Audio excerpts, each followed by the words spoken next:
YouTube family. This DJ Bless one, the best one. I don't like reporting news like this, but my channel covers these young ones in Chicago that I always protect. I always speak good of. But rapper T Slick unfortunately got killed late last night, and news is going everywhere wild. First of all, salute the Truth Teller TV. Y'all go subscribe to Truth Teller TV, my sport fans and my hip hop fans. This is going to be a video that's dedicated to T Slick, but a message to my young football players, basketball players, baseball, and to the rappers and street dudes still on the block. Rest in peace to rapper T Slick, man. He's one of the Glow Gang members. He got in a lot of situations back in the days when he hung with Chief Keef because he protected Chief Keef. He had incidents in clubs or whatever, when altercations that made his name famous and viral. I'm just giving you guys a rundown on things I know about T Slick. He gave the story on how he lost his eye. Ladies and gentlemen, the young man just came from doing a 10-year bid, and we're not glorifying that. I'm here to say a message of, this is why I preach sports to the youth. Many of people were from the sports worlds who don't like Deion Sanders or whatever. They started saying, bro, why are you speaking on Deion Sanders? This is a hip hop platform, as if those cowards control YouTube and tell us what to speak on. If you are an avid follower of mine, you know 50% of my content is sports content. The other 40% is hip hop, and that 10% is just general conversations we have here.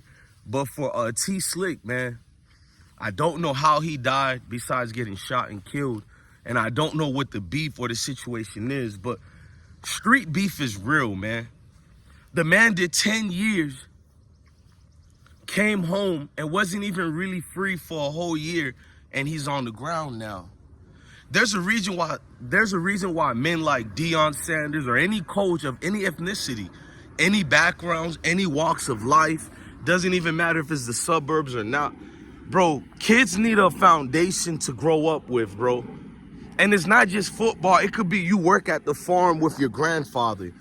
Your grandfather is teaching you generational work right there with a work ethic. Doesn't matter if you do masonry work, your mom work at the hospital, so you tag along to follow and see what she do. Anything to that extent. If you don't have any guidance, bro, you pick up certain surroundings that nature has made you to become. Meaning that everybody, man or female, old or young, you want to be part of something. You want to know there's a purpose when you wake up, that these individuals care about you, that this becomes your new family. This is the same thing, not making excuses, because we preach accountability here, but you want to know the mindset of street dudes, right? Well, something they were yearning and missing for in their lives. Maybe they got ridiculed, they weren't good sports players or whatever. But what they did was be around of a group of gentlemen they grew up with who never judged them, who never talked down on them. So this miscalibration of thinking this is the way of life, it does become the way of life. So it's not that this person wanted to do the bad things. He's seen the friends around him doing X, Y, and Z. So he did X, Y, and Z. But then you grew up, you had more knowledge, you had more education as far as just what life alone teaches you education. We're not talking about schools and borders. So after getting this education, you want to change your life. You want to become better than what you were the day before.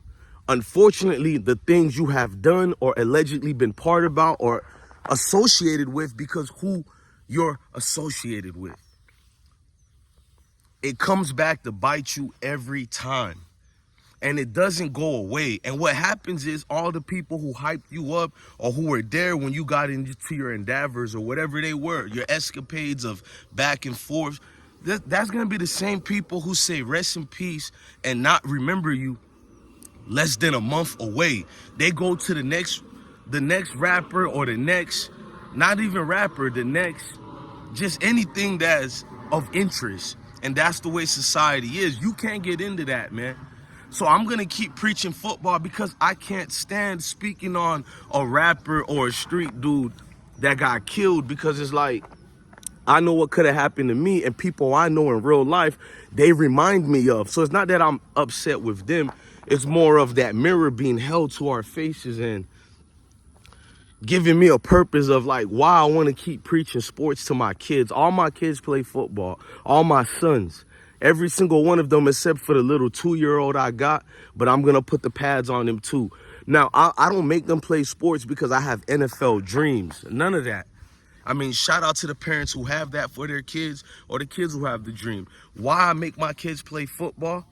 I don't want to leave a fallen child behind. You feel me? Military say don't leave a fallen comrade behind. I don't want to leave a fallen child behind. I don't want my kids to be out there trying desperately to make friends so they're willing to do anything to prove to these group of individuals that I could be down with you or whatever. I'd rather them see what it feels like to pick up a teammate when a teammate is down. I want them to see how it feels like to be part of a real team that counts, that's really playing for wins and losses, not wins and losses of life. That's insane. Yet we got all these young, youthful kids who can be out there in some type of program. And even if you don't like sports, they can be out there in the community picking up trash. Facts. You could be helping Mrs. Johnson down the street because she's a widow now. Her husband died 2 years ago of a heart attack and she needs help. You can go over there and do some carpentry work because you know how to do it, or learn from your dad, or you feel me, Mr. Bryant, he was the white dude in our neighborhood, you feel me? He used to try to help out the youth and teach carpentry work, you feel me? Everybody have a man like that in their neighborhood, black, white, Spanish. Like, pick up, bro. Pick up some knowledge. It's free, bro. That's the most wealthiest thing you can ever see that even investments through financial means can't even get, bro, which is knowledge, bro. It's free and it's out here. It keeps you stable. Stability is vital in a young man's life. A woman too, bro. This goes to the females too. I speak a lot to the men because females always say men don't hold men accountable. And I'm like, that's a lie. Men can't stand another man that ain't nothing in life. We can't stand that. And because other men know other men look down and frown upon a man who lives a street life or a man who doesn't take care of his family or whatever, they know other men will look at them like nothing, so they don't even bring it up. So we hold men accountable here, but we're going to hold our beautiful women accountable too. Life could be so much precious than just doing beats and seeing what you can defeat in the streets, man. So this is a message of, when you hear me speak sports, I'm at peace, man. I'm speaking something I'm very knowledgeable on. I'm speaking on something that my kids partaked on, that I partaked on too. And I know the recipe of what it makes you become. When I seen what the military was, bro, I was like, this ain't no different than playing football, or then when I was on the basketball team, when I was on the soccer team with the Leicester H. White Boys and Girls Club, you feel me, in Broward County, Florida. You remember these things, bro. You remember the anger you have when you're not getting playing time, but then you remember the happiness you feel to see one of your teammates score and you beat the other team. And that was the whole point. Let's beat the other team together and be triumphant. You feel me, man?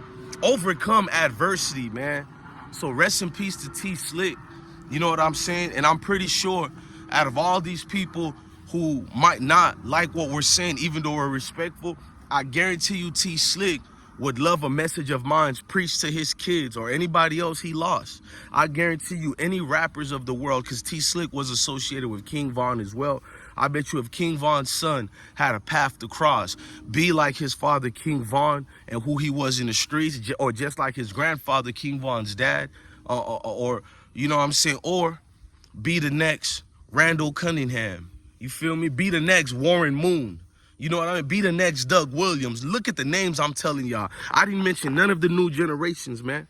You better go Google those names I just said. And I guarantee you they're going to want a man like me evoking that type of strength in their kids, bro, versus the next dude who's just getting your kids to be the next. Rest in peace. Now he's deceased. Bars. But you might get locked up behind bars. Over bars. Don't let that go over your head, man.